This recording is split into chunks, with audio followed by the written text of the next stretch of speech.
What's up, everyone? Jason Gilbo here with Rob Mazika, breaking down some GPP bets for tonight's 9-game slate. Got the Yankees, but this time on the road. They put up a combined 62 runs over the last 2 games, so this time a little different story going out to Los Angeles. Yeah, it was a lot of fun over the weekend if you played the Yankees. They're traveling out to LA today into a much bigger ballpark, much tougher hitting environment for them, but there's a ton of teams that totals over 5 runs on the slate tonight and a bunch of ways you can go in GPPs. Yeah, definitely are. You got the Red Sox. I mean, you and I were looking at that run total. Crazy high for an offense that's kind of not been that good this year. 6.7 run total for a team. You're right. They really haven't been as elite as they were last season. But I think the reason for that total is because it's hot. It's 85 degrees there. Wind is blowing out. And Eichhoff, he hasn't been the best this season, giving up over 4 runs pretty much almost every game. Yeah. As you said, I mean, it's a really warm slate. I mean, temperatures are over 90 in Washington. So look at catcher here. I mean, Gary Sanchez, obviously, in terms of upside, I mean, he's shown it. What is four home runs over the last 3 games? Or four home runs in the last 4? 4 home runs in the last 4 going against Alex Meyer. Sanchez, he has the power to hit it out at any park. Just the best hitting catcher in the league. And if you're going to pay up a catcher, he's always just the safest option. Yep, I like him. You and I both like Mike Zunino. I mean, he hasn't quite been, Sanchez hot, but he's been pretty hot of late, hitting over 350 in the last 2 weeks. Price is up a little bit, but I mean, that'll definitely keep the ownership down against Mejia. I mean, I'll definitely target some Seattle righties. It will, and I'm really looking towards this game in Minnesota with an 11.5 total, 83 degrees. Mejia, he does give it up to righties, and Zunino has been up there in the top 20 for exit velo over the last 2 weeks. So it's just a good spot to ride a hot hitter. It's a good weather spot tonight, too, because it's humid. There's some thunderstorms in the area. I'm kind of hoping those thunderstorms linger up until lock time and drop those ownerships down a little bit. Yeah, you might be able to get this game really low owned, especially with the other options on the slate. And we really like the Seattle Mariners tonight, and even the Twins, too. Yeah, big fan of that game. If I'm looking elsewhere, I mean, Jonathan Lucroy continues to be cheap. I mean, he is boom or bust at this point. You're either going to get a big game out of him, but I like him still hitting in the middle of that order. You look at Musgrove, he's been reverse splits this year, 379 WOBA to righties, 1.93 runs per 9. Good ballpark there, too. It is a good ballpark, and he has somewhat picked it up a little bit lately, but I'm really not looking towards anyone else in the catcher position. Maybe Wellington Castillo. I know you liked him. Yeah, I don't mind him against Pelfrey, but Baltimore's so boom or bust, even against Pelfrey, that I won't touch any of them in cash games. No, I won't either. So, moving on to first base. This is a spot where, a lot of these top options like Joey Votto's and Petco against Perdomo, too expensive for me there. Rizzo gets DeGrom. I mean, what are you looking at? I know you and I both like Mitch Moreland. I mean, lefties against Eichhoff, that's always a nice spot to go. Yeah, Mitch Moreland, he's priced up higher than Hanley Ramirez on DraftKings. And on FanDuel, too, he's even 300 more. So I think most people, they just recognize the name Hanley and they just plug him in. So I think we have Moreland lower owned added 2 of them. And he has hit 2 home runs over the last week or so, and he is crushing the ball. And Eichhoff is just a gas can. Yeah, I like Moreland a lot, and you and I were talking about that little lefty stack there. We'll get to the outfielders that we like too. I like Lucas Duda, contrarian way. I mean, Mets lefty's in a good spot here. We look how bad Lackey's been against lefties this year. 38% our contact rate, 366 WOBA, less than a 20% strikeout rate. So Duda's in a good spot, and I kind of expect him to just go really overlooked with all those names around him. I think so too. Yeah, the Mets are going to be real overlooked as a team, I think, against John Lackey with all these other teams with higher totals. I'm looking toward Danny Valencia. He hasn't been too great against lefties this season. He still has a 67% hard and medium contact rate. But over his career, he's always been a lefty crusher, and I'm really eyeing the Seattle Mariners team. Yep, I like Valencia a lot. What are your thoughts on Will Myers on DK, 3,600 against Bronson Arroyo? I think he could be good for maybe a one-off home run or nothing, to be honest. It's a boom or bust, but just because Bronson Arroyo is just deep fly balls or home runs. There's no in between, really. Yeah, I know. The price is interesting to me. I don't know if I can quite play him. I just wanted to hear your thoughts because he is cheap. Yeah, he's very cheap on DraftKings. So, yeah, I like that call. I think the first baseman in the White Sox-Baltimore game are in play. I mean, both Jose Abreu and Chris Davis with those pitching matchups. Don't forget about Trey Mancini as well. I'm really interested in him with his, I think it's like a 270 ISO for DraftKings. Yeah, and you got to look at that lineup, see what comes out. Manny Machado's been out the last few games, so we've gotten Jonathan Scope, and we'll transition to second base here.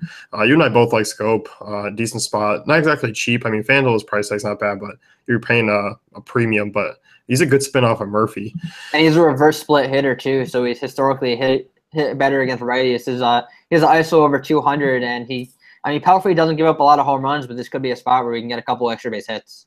Yeah, definitely. I like that total out there too to target. Fultonowitz has been a guy who's, flashed the upside coming into this year. I mean, he was kind of a guy who picked things up towards the end of the second half. Warm night in Washington. Daniel Murphy, I feel like, is really in play in terms of upside. Yeah, Murphy's always in play against a righty. Second base is not the best position today, but Murphy with a 397 WOBA against righties, and Fulte, he really gets crushed by lefties over these last 2 years. Yep. There's a one play. I know you weren't really loving it, but Robinson Cano, I like it on FanDuel 3-1. Still hitting in the middle of that order, even lefty on lefty matchup. I like the ballpark, a little bit of an upgrade going there from Safeco. That run total is just kind of good, too good to pass up on, even at Cano at 3-1. It's definitely contrarian. Cano, he does still have a WOBA around 300. It's if you want to stack the Mariners, I'm okay with it, but I mean he could just hit a home run randomly. It's Robbie Cano, and it is great hitting conditions as well. Yep. Anyone else second base?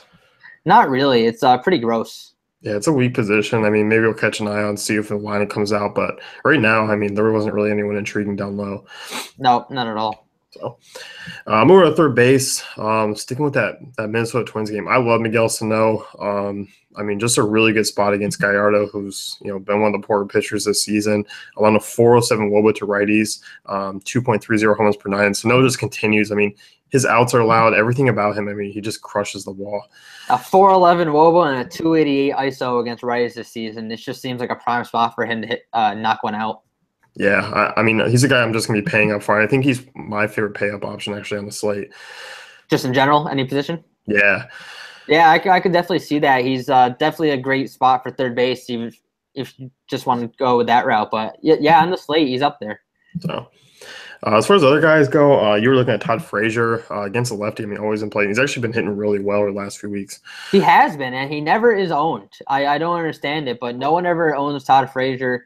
Going against Wade Miley, good hitting environment here at another 10.5 total. White Sox implied 5.31s. Miley does get up the long ball, and Frazier, he almost hit one out yesterday off Carrasco, hit one off the wall. Yeah, so I mean, he's in a really good spot. And this is kind of what I like to know as my favorite pay-up option, because after Frazier, I don't like a lot of the names. I don't either. I have some interest in Eugenio Suarez because Perdomo, he does tend to blow up on occasion, and Suarez is a solid player just all around. But other than that, I'm just not looking towards anyone. No, I'm not either. I mean, everyone's kind of either down the order too far from me or just not in a good spot. I would have interest in David Freese, but he's not priced cheap enough for me to really consider. He's 4K on DraftKings. If he was like 35, maybe. Yeah, that's true. But we thought third base is ugly, but we're gonna get to shortstop, and it's even worse. So. Yeah, shortstop.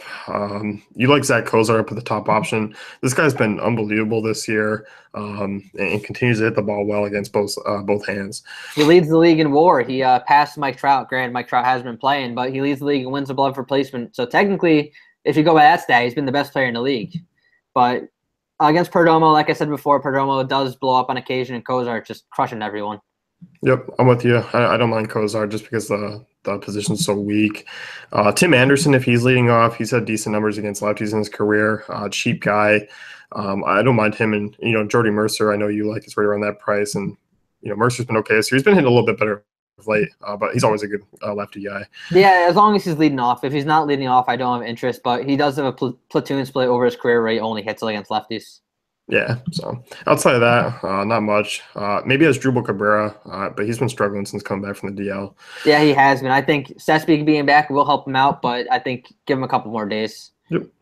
Let's move to outfield. I love the lefties in Boston tonight, but Benintendi 5-1 is just too expensive for me. He's very much in play on FanDuel, though.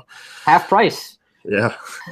He's 2,800 on FanDuel, so Benintendi is actually going to be probably one of the highest owned players tonight in general, but just because he's chalk doesn't mean he's not a good tournament play, because if he hits, it's just a great spot for him. Great price. It's just in general, sometimes you have to eat the chalk. Yep, no, I'm cool with him. I mean, especially with the pricing of pitchers, I mean, I'll be paying up on the hill. I mean, if you do want a one-off swerve, I mean, Jackie Bradley Jr. is probably going to come in with lower ownership, but still just as good a matchup as Benintendi. Yeah, and surprisingly, Mookie Betts hasn't been the player he was last season. So a contrarian route would be to play the two Red Sox outfielders and leave off Mookie Betts. Yeah, we were talking about that back half stack where you can play Moreland, Benintendi, Jackie Bradley Jr. It's definitely a contrarian way to go, and it is cheap. My favorite outfielders, I'm going to get back right to the Seattle Mariners, Boomstick, Nelson Cruz, and they get Mitch Haniger back. Those two guys against Alberto Mejia, they just both crushed lefties. Haniger, I think the second game back, I think he played last night. Yeah, he went 0 for 4 last night, his first game. So I think he's going to get right back to it tonight. I think the Mariners put up runs, and I think we hear a Boomstick baby. Yep, I like those. Haniger over 200 ISO against lefties this season. Sticking that same game, I love Robbie Grossman, Max Kepler. Those guys have been swinging the bat well. Really nicely priced on both sides. I mean, under 4K on DraftKings for both those guys. And with their upside against right-handed pitching, I'm really hoping the weather plays a factor here and they go overlooked. Yeah, this game, I think you guys know it by now, but it seems like this game is mine and Jason's favorite game of the night in general. At the top at the player pool, there's Aaron Judge and Bryce Harper. Both, you really can't go wrong with either guy. Judge hits 500-foot home runs, and Harper just consistently smashes against righties. Yeah. I mean, you look, there's no ballpark that can contain Aaron Judge. As we've seen over the weekend with his StatCast numbers, it's freakish. It's a lot of fun. It's a lot of fun to watch. So outside of that, though, I mean, I like those names there in the Seattle game. I mean, I can get behind, as you said, Cespedes. I don't even mind Conforto, Jay Bruce just going up against Lackey. Lackey just hasn't been himself. I mean, or I guess he has been himself. He just hasn't been that good. Yeah, he just been, average. One last guy I want to touch on in the outfield, though, is Odubel Herrera. He's 18 for 49 in his last 15 games, but 13 of his last 18 hits are extra base hits. So if he's getting a hit, it's either a double or a home run. There's no in between. Yeah, and you look at Porcello. I mean, Porcello hasn't really figured things out. He's not a ton of hard contact. Herrera's going to be leading off, and 358 wobble from Porcello to lefties. I don't mind Porcello, but Odubel's the guy I would definitely take against him. Yeah, especially with the way he's been swinging too. So let's wrap things up here with us. You can head over to DaveFantasyCafe.com, check out our great tools and content. Yep, good luck.